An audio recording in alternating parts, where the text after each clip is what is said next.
Okay, very blessed morning po sa atin pong lahat, no?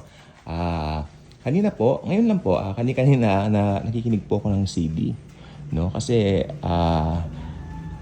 music time sa umaga, music time sa morning, maganda pa rin gumamit ng CD, physical media. Kasi sa Spotify, maraming patalastas. Pag nakikinig ako ng worship song, maraming mga commercial, mamaya dalawang kanta, o minsan isang kanta pa lang may commercial na, di ba, sa Spotify.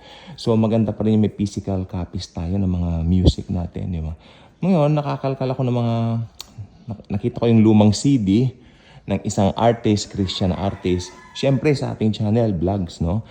No naming names po. Napansin ko doon sa kanta niya, ang dami niyang awitin. Ang daming kanta sa CD. Siguro kung may 20, mahigit na awitin niya. Pero ang napansin ko doon sa tema ng mga awitin niya, Me, Myself, and I. Ganito. Meron siyang kantang, I Love You, Jesus. Oh. Tapos, meron pang kantang, I Will Follow You, Jesus. Seemingly para magandang pakinggan. Pero under grace kasi, hindi natin kayang mahalin ng Diyos, si Jesus, ng perfect. Kaya nakalagay po sa 1 John mahaliwanag, not that we love God or not that we love Him, Jesus, but because He loves us and gave Himself for us. O ayan po ang Christianity.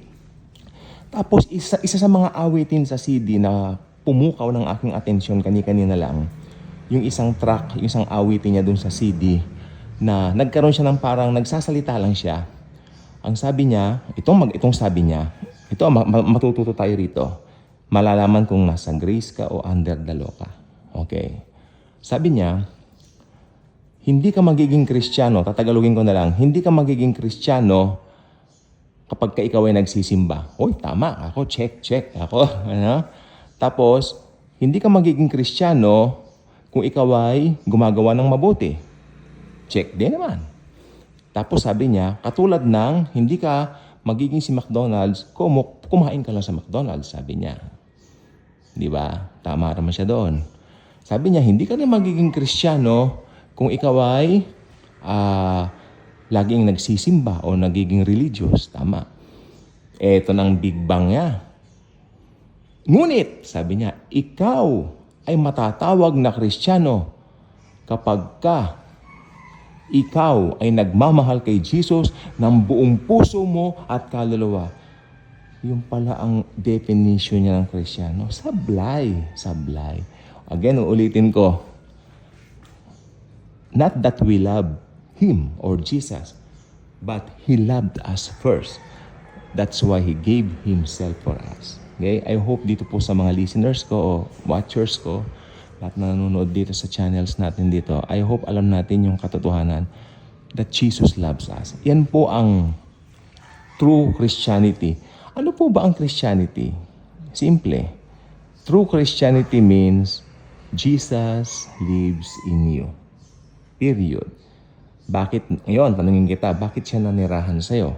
Dahil naniwala ka dun sa ginawa niya sa cross. Believing lang yan eh. Naniwala ka na sapat na yung pagkamatay niya sa cross para mahugasan lahat ng kasalanan mo. At hindi lang kinobera ng kasalanan mo. In the Old Testament, nagko-cover lang ng sins ang Diyos. Pero dito sa New Covenant, because of what His Son has done on the cross, had done